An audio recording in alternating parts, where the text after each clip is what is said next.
This is John from Friday Worship. Fretted Worship? Fretted Worship? Like a fret. John from Fretted Worship. Okay, don't. Now, the biggest thing is you get guitar players, and I was the first one to do this. My first amp, I'm like, biggest amp I can buy, I need to have two 12s in it. I need to be able to crank. Exactly, right? Like, I wanted the bigger the better. Head. I don't care how heavy it is, I want the biggest, the baddest. How big of a mistake was that? I realized fast that that was the dumbest thing I ever did. It was too much to haul around. Yeah. It was too loud. I went away and I would play at like little coffee shops and churches of 500 seats, and it was so loud.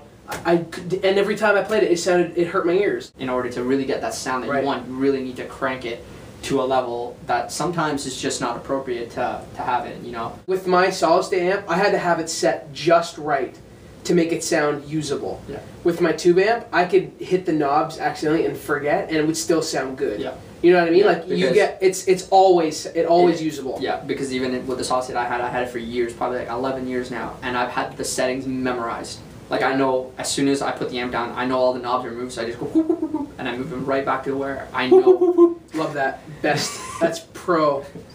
You know, where they need to be, and that's where it is. And on my tube amp, I can literally play with it, and it still sounds like amazing. When I was first starting out with amps, the biggest thing to me was, I thought, is this going to be loud enough? So have you ever had that worry in your head since you bought your tube amp? I have never gone past 3. Okay, that's exactly the answer. 2.5 is probably what I sit at. Sometimes people will tell me to turn up louder. I'm just like, you guys are nuts. I'm like, it's plenty loud, you know. Yeah. And you're talking a 15-watt tube amp. 15-watt tube amp. It's just the small Vox. I have the small Fender. Yeah. I mean, I've rented a couple Marshalls in my life just to have the wow factor at church, and it was literally the worst thing I ever did.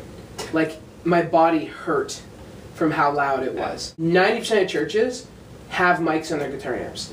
If not, a 15-watt tube amp is going to be loud enough. Yeah. Because again, if they don't have mics, it's a small church, you're right? You're sitting at about 2.5, 3. You crank it up to about 6, and it is plenty loud. It's going to be loud. I actually played a church up north in North Bay, which is like, I don't know, for 8 hours from here.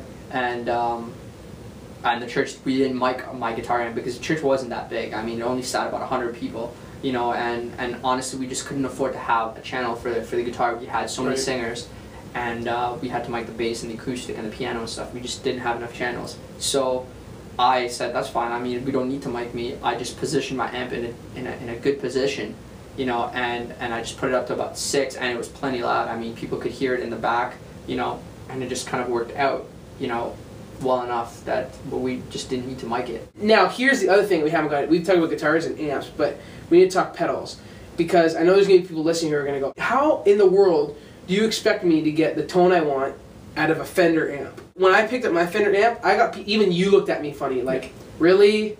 Really? A Fender amp? Yeah. Seriously? Why would you buy a Fender? You know what I mean? That was a flack I got, because it was a Fender amp.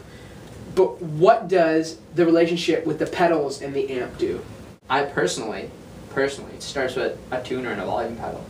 Yep. On worship, it starts with the first pedal you want to get when you're a guitar player. It's a stomp tuner, and a volume pedal. You know, and trust me when I say you don't understand the significance of a volume and a tuner. It becomes essential to a guitar player. One of the most used pedals on my pedal board is my volume pedal. Yeah. So there you go. You know, and especially say if you break a string in the middle of it, you need to tune, you know, and that's just where one of those things is going to save your life. You can't afford to unplug your guitar and grab your plug-in tuner out of your guitar case, which is in the backstage, to tune up, right? It can't, that's old school. And, you know, and there are tons of tuners that are stomped, that are out there that are good, you know, Korg's good, Boss the TU2 is just one of the better pedals out there, but there are better ones that are there. Yeah, that's what I use. That's what I use. There are good ones that are out there that you can get. But chromatic is where you want to stay. Never go digital. Go chromatic. Do you like strobe? No. I do not like strobe. No. We don't like strobe. No. No endorsement. No endorsement for strobe. Let me just preface this. Me and John play very similar, I mean, guitar similar, pedals similar, amp similar. So a lot of what he talks about is very similar across both our boards. I think for us, we started out more with delay. I think that's really where we've come down to. Mm-hmm. And then we just kind of gradually progressed to different things, you know, started out with the gains, you know, and there's different gains, you know, you can go from overdrive, you know, to distortion, to like metal distortion. I personally have a fuzz pedal that if I do some solo stuff, I have it there just enough that just kind of gives it a bite to it. Nice. You know, I don't have it set as a full fuzz distortion, but I set it at a level that just gives it a little bit of a bite when I do solos and when I do bend and pinch and stuff like that. It just gives something there. When you go into mods, I think that's kind of where you and me, we use it differently. You know, I have a coarse pedal, but I don't use it a whole lot. I have it just sitting at a very, very, I think 20%, maybe 15 is where I have it at. You know, and I just have it just enough that it's just present. Almost like a shaker in any song, it's just there.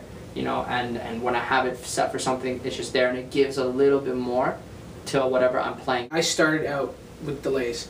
That was my first pedal I bought was a DL4 and a volume pedal and a blues driver. That was my pedal board. I mean, it was everything I needed when I was sort of beginning on my little Mexican telly. And since then, and you're right, that is where we've differed. We started off with lots of delay, then we got into the gain stuff. And like Jon said, we do sit on that heavy distortion side, yet there's a lot of the cleaner stuff too, the crunch side. Rarely did we ever go clean. Like, I almost never went clean. I don't think up until the last year and a half did I sit on full out clean, and I think that started when once I got my tube amp. So for example, when you go into solo, you use a fuzz pedal to get that little extra it's added something, right? Yeah. Where so I'll use an EQ pedal. So similar idea, but mine gives you a little more volume, and I change my EQ a hair on it. So that's one good example of how we can each find a different place from a similar idea. Well, Jon, this was fun. I think we wasted enough time talking about nonsense. What? Talking like we actually know something. Yo, we do. What are you talking about? What's your favorite drink? Fresca. Attaboy! So this is Jon from Fretted Worship, and it's been a blast talking with James. Make sure you check back next week for the next vlog. Cacao! Catch you later. Peace!